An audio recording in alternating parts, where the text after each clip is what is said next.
the next talk, I would like to welcome Mr. Furrow. Please welcome him.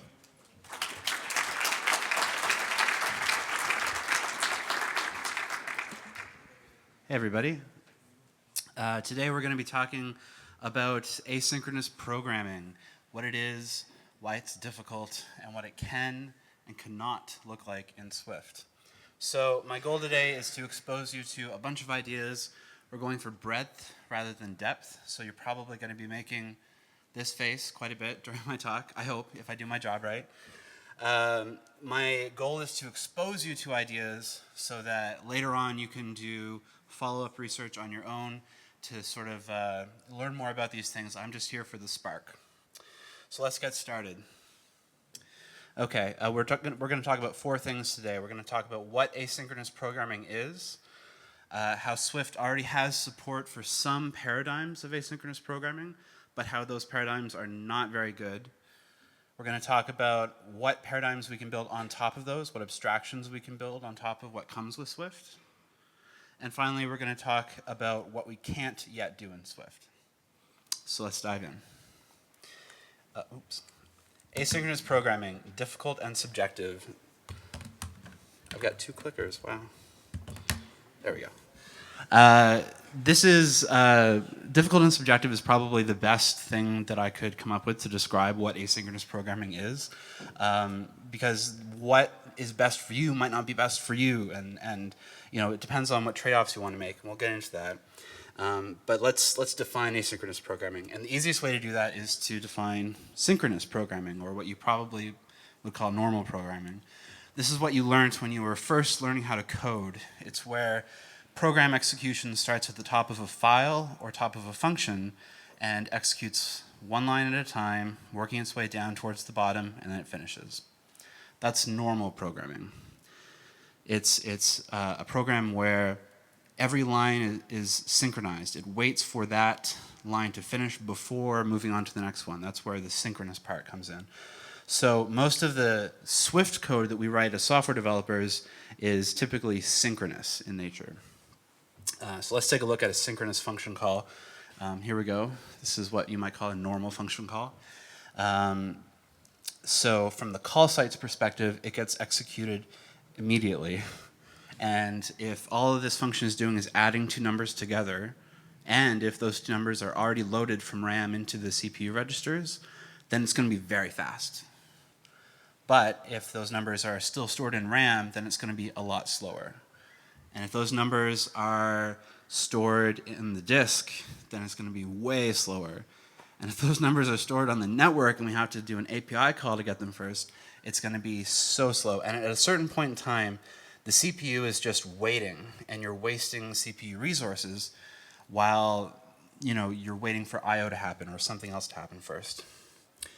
So that's where asynchronous programming comes in. That's where we say we don't want to waste CPU resources, so what can we do to mitigate that? And that's asynchronous programming. Asynchronous programming is where you write code that gets executed in a different order than is written on the screen. So you say, do this thing, and then you immediately continue on, even though later on the code up here is going to pick up again or continue executing from where it left off later on. And that code can start executing due to an external event, like disk I/O finishing, or network I/O completing, or even user interaction. So it doesn't have to be I/O related. And like most mainstream languages, Swift has a focus on synchronous programming and kind of ignores asynchronous programming. Swift forces us to choose which paradigm we want to use. And the question is, which one is best? And the answer is, it depends. Software development is all about trade-offs. And which abstraction you pick is going to depend on which trade-offs that you and your team are willing to make. Now, some languages are very opinionated about which abstraction you should use. Has anyone here used Node.js? Okay, a few of you. Awesome. So Node has this really great abstraction called non-blocking I/O. Everything is asynchronous. That's because Node has one thread, and if you block it, you're blocking everything. So not blocking that thread, very important. Non-blocking code is great, but it has its trade-offs. I want you to imagine if every single function call you made in Swift was asynchronous. It had no return value, but took a completion handler instead. Every single call. That might be really bad, but it might be really awesome. So let's take a look at what that might look like. Here on the left, we've got let file equals read file. And here on the right, we've got read file with a completion handler. So we get an immediate return value on the left. On the right, we get a completion handler. Now on the left, it's going to be really slow. We're going to block the thread. On the right, that's not going to happen. It's going to be really fast. But if we use the code on the right, we can't return a value immediately from our function. In effect, whoever calls this code is now also asynchronous. And that propagates up the call stack. So whoever calls that code is now asynchronous, and whoever calls that code is now asynchronous. This is really annoying for software developers, but you get really performant code, so it's a trade-off. Now, Swift doesn't have that kind of opinionated nature as Node.js, and I think that's kind of a shame. I think that if Swift had a stronger opinion on what we were supposed to do for asynchronous programming, then we wouldn't avoid thinking about async abstractions, which is what we do. We avoid them because we want to avoid trade-offs. And what I want to say is embrace the trade-offs. To write modern software, we have to write asynchronous code sometimes. And if we don't think about which abstraction is best, we're very unlikely to pick the best abstraction for our circumstances. So let's look at some of the abstractions that are built into Swift. Now, Swift's async abstractions are a bit lacking because, as I said, it's not opinionated about how we do async programming. And most of its async abstractions come from Objective-C, so they're not very good. Let's explore them anyway. Built-in async abstractions, we're going to talk about macOS, iOS, tvOS, and watchOS, not Swift on Linux. I'm sorry, but we don't have time today. Beyond the scope of my talk. So the first abstraction we want to take a look at is Grand Central Dispatch. This is really a powerful framework. It's really great for managing threading, and threading is also beyond the scope of my talk. But it's probably best not to use GCD directly because even though it's really powerful, it's also low level. It is a C API that you're using essentially. It's better to use Grand Central Dispatch to build higher level abstractions that you can use those instead. But it is super powerful. So one abstraction that's built on top of Grand Central Dispatch, it actually predates it, but it is now built on top of it, is NSOperationQueue. NSOperation and NSOperationQueue are built on top of GCD, and they let you link different operations together. So for example, if you have some operation that this one requires this one to complete first, you can enqueue them both, and NSOperationQueue will make sure that this is executed, and when it's finished, then this one gets executed.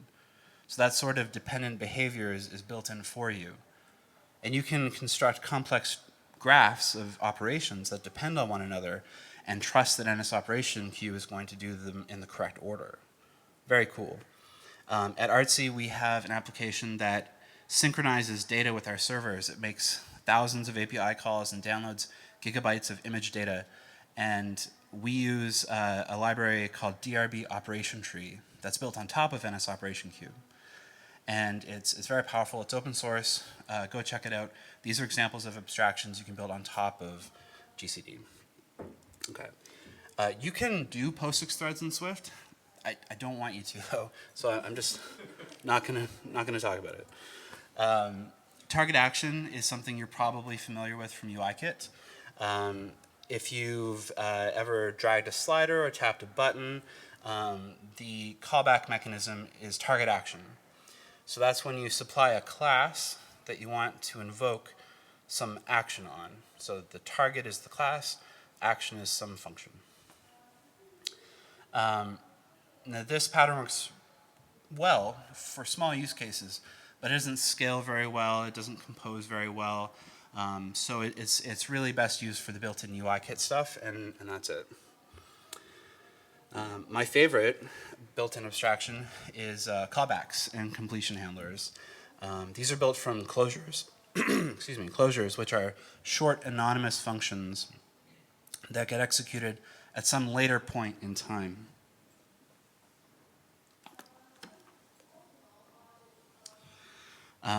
You've probably used these before, but I want to take a closer look anyway. So here we've got a login function, login with credentials, we get some result in the completion handler, and we do something with it later on. This is a very simple example of what a completion handler can look like. Now the problem with completion handlers is that if you're not careful, you can end up in Callback Hell. It's incredibly difficult to put a callback within another callback.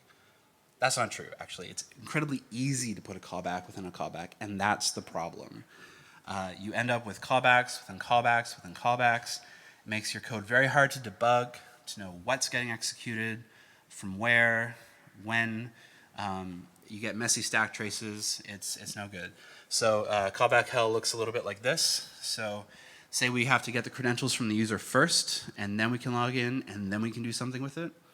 The actual code we care about, the interesting code where we handle the result, is moving further and further from the left-hand side of the screen, or the right-hand side of the screen if you're writing in a right-to-left language. So this is sort of the triangle of doom, I think some programmers call it, where your code sort of makes this triangle, it gets very far away from the edge of the screen. And the worst part is this isn't even handling any errors. Like what happens if we try and handle some errors in here? Well, it gets even worse. The code, I had a monospace font for this. It looked way scarier on my screen. But anyway, the code is getting further and further away from the left-hand side of the screen.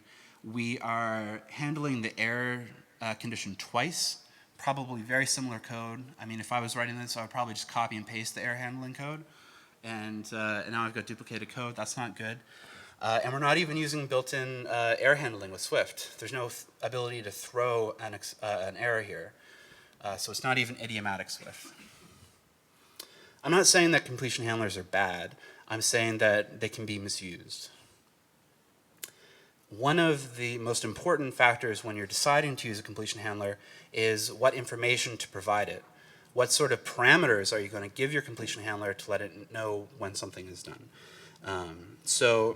Here are three examples. The first example, we're giving back an optional credentials. This is really easy because you represent an error with a nil state. So you get back nothing, and that's an error. If you get back something, then it's a success. Fairly straightforward. The problem is, if you get back nothing, there's no way to know what went wrong.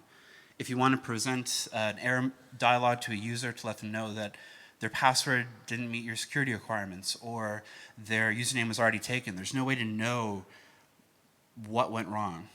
So a solution is to give an optional credentials and an optional error, which is good. You know, it's an improvement. We have an error now, so we can tell the user exactly what went wrong, but we've introduced some ambiguity to our code. What happens if both the credentials are nil and the error is nil?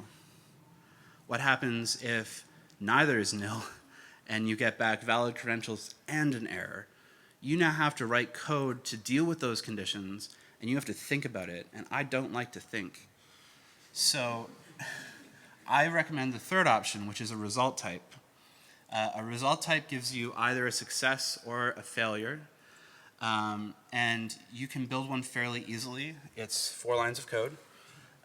So this is the result type that you can use. If you want to use a result type, I would recommend the anti-typical result library on GitHub. It's available on CocoaPods and Carthage. And it has a generic associated type, T. And in the success case, you get back an associated value of T. In the error case, you get back an associated error.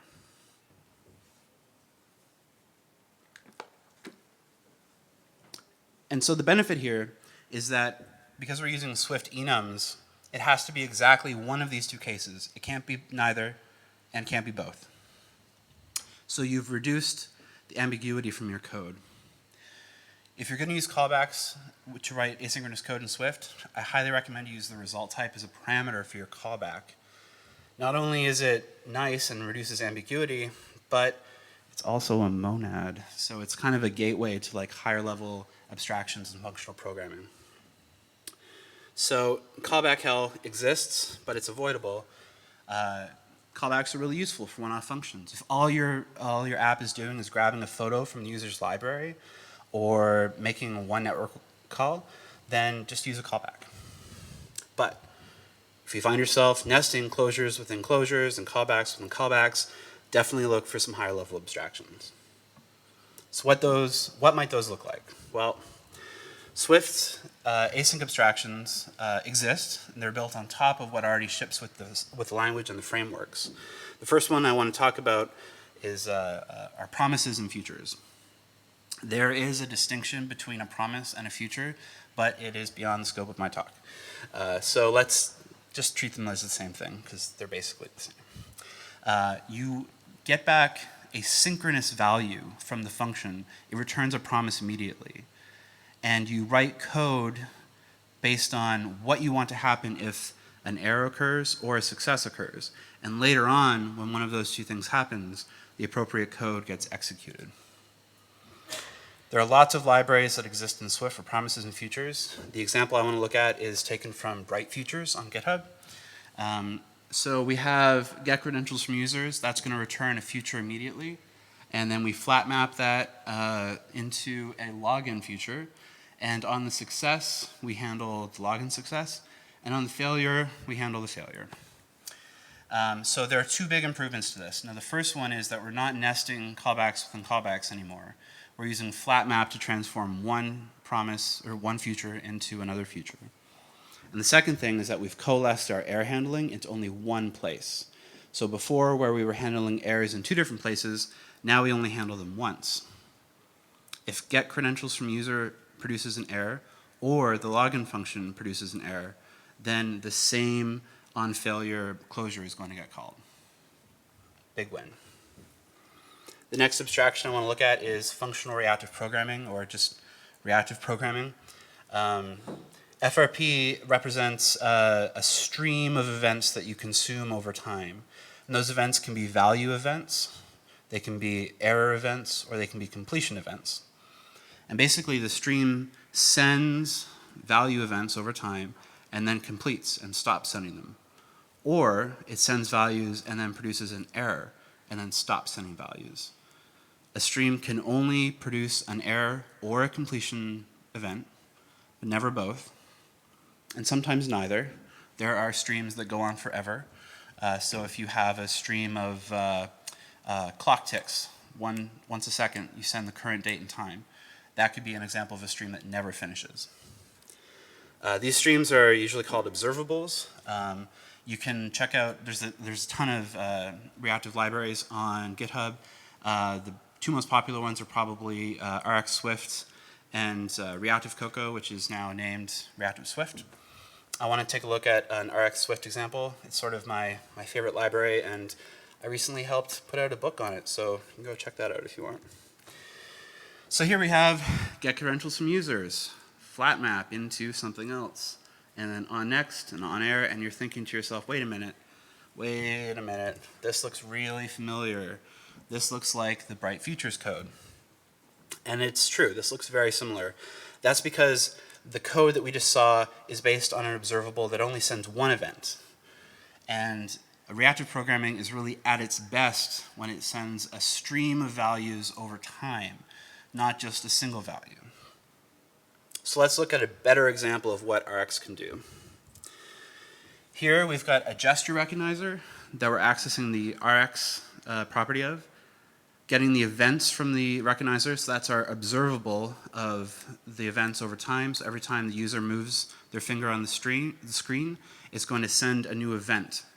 We're going to take that and map it into a new observable of the gesture recognizer's location within its view. And then we're going to bind that observable to some circle's center position.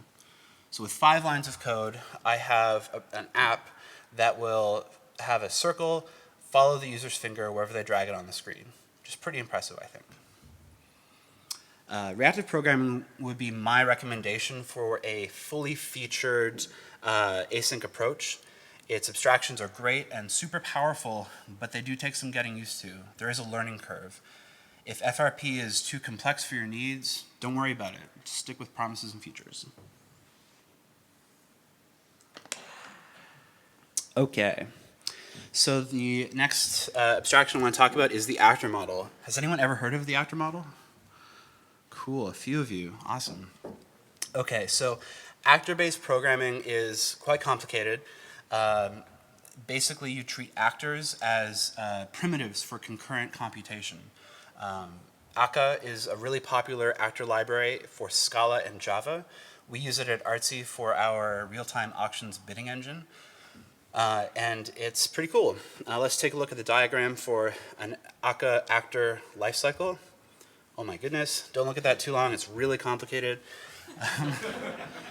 The actor model provides a number of constraints under which you program asynchronously.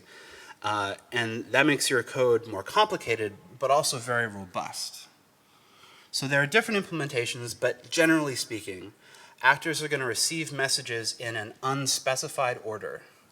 Just like in real life, you never know what's going to happen. The actor has to be able to accept messages in any order. But it can maintain state. So if it gets the same message twice, it can react differently. Actors can create child actors, in order to do some work for them, but there are no callbacks. Any message passing has to be done through the message passing mechanism. And actors maintain a hierarchy of parents and children, so you get a really fault-tolerant system. If a child actor is knocked over in production, the parent can be responsible for bringing it back up, and even actors can maintain persistence for their state, so you don't have to worry about reinitializing it with all of its data. Actors are overkill for iOS applications. Please do not use actor programming in your iOS app. But properly implemented, actors can be used to write really performant, fault-tolerant distributed systems, which is really cool. The programming language Erlang proved that the actor model was feasible and helped to popularize it. And as Swift gains popularity on the server, I'm looking forward to seeing what the actor model can look like in Swift. So those are all the abstractions that are possible to implement in Swift. Now I want to talk about some of the abstractions that are not possible to implement in Swift. The first one I want to talk about is async and await. I imagine a few of you have heard of this. Who has used async await? Cool. Very cool. It's popular in C# and modern JavaScript. And it's very popular there. It lets you write code that looks like normal synchronous programming, but it's asynchronous under the hood. It's very powerful and very expressive, and it's not possible to do in Swift. We're going to talk about why in a second. The hypothetical syntax I've come up with looks like this. So we've got an asynchronous function called login. It's been marked async with the async keyword. And we say let credentials equal await get credentials from user. At this point in the function execution, the function is going to pause and wait for the get credentials from user function to return a value asynchronously. So there are no completion handlers, there's no callback, there's no on success or anything like that. We're just saying await, get credentials from user. Eventually, when that returns a value, a success or a failure, we're going to resume executing the function from where we left off, which is pretty cool. Then we're going to await again on the login method call, and when it returns success or failure, we will return that to whoever called us asynchronously. Async and await is really cool, but it's not perfect. For example, in JavaScript, trying to mix and match async and await with completion handlers or callbacks is kind of difficult. They're a very opinionated aspect of a programming language, and so they fit really well in with opinionated languages like C# and JavaScript. And they work with throwing errors. So hypothetically, this could be an idiomatic Swift throwing function. We could write idiomatic Swift together. That's awesome. I wish that Swift had done async await from the beginning, but it's probably too late now to standardize on because it is so opinionated. And there are some needs of asynchronous programming that aren't met by async await. For example, it's hard for me to think of what a gesture recognizer handler would look like with async and await. That probably is best left to RX or target action. So the next asynchronous programming paradigm I want to look at is called coroutines or generator functions. Again, there's a distinction between these two, but it's beyond the scope of my talk.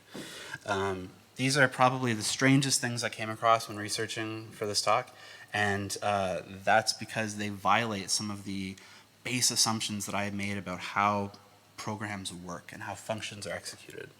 So I thought functions, they can only complete once. I thought functions can only return a value once. I thought execution of a function always starts from the top. And none of those things are true with coroutines and generator functions. They're not typically used directly, but they are required to make async and await. And because Swift doesn't have support for coroutines, Swift can't yet have native support for async and await. What might a generator function look like? Well, here's a hypothetical syntax again. The fib generator function has been marked as a coroutine or generator using the asterisk, which is borrowed from JavaScript syntax. And it looks like it has an infinite loop, repeat while true. But you see in the middle there's a yield keyword. Yield is kind of like return, but instead of completing function execution, it only pauses it. And then later when the function is called again, the function, or the generator, picks up execution where it left off.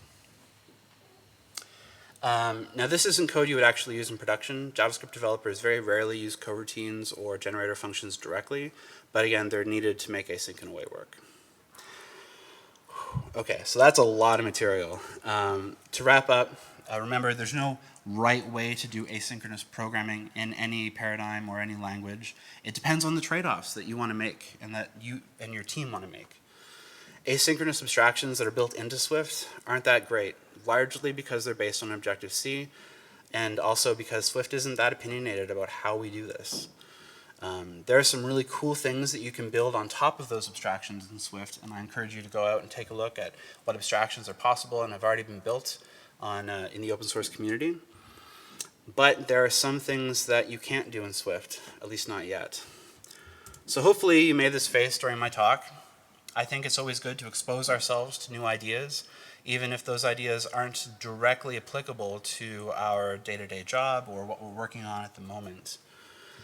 I encourage you, if you see something cool that you'd like to see in Swift, head over to Swift Evolution and talk to some of the compiler engineers. Maybe they're working on something, maybe this is a cool idea they've not heard of, maybe someone already has a workaround so you can get almost the same functionality already. In any case, I'm looking forward to seeing how Swift continues to evolve and how we as a community continue to evolve with it. Thank you very much.